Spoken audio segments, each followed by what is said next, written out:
Maswerteng gabi po mga ka-STL. Narito na po ang resulta ng STL Batangas para sa araw na to, third draw. June 4, 2025, araw ng Miyerkules.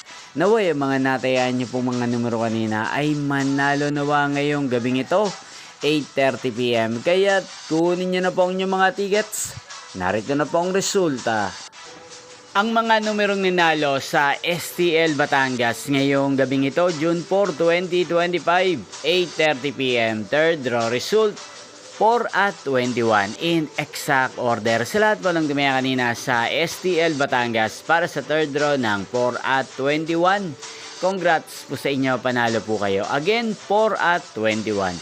At ngayong gabing ito sa STL Batangas, sa atin pong i-shoutout si Ate Olive ng Batangas na nanonood din po sa channel ito. Shoutout po sa inyo, Ate Olive. Sana po ay nasa maayos po kayong kalagayan. At sa lahat po ng mga taga Batangas, shoutout po sa inyo. Inyo pong napanood ang resulta ng STL Batangas channel ito, Roderick Hernandez TV. Maraming salamat po sa patuloy niyo pong panonood at pagsuporta sa aking channel. Magkita-kita pong muli tayo bukas ng 12 PM. Thank you for watching.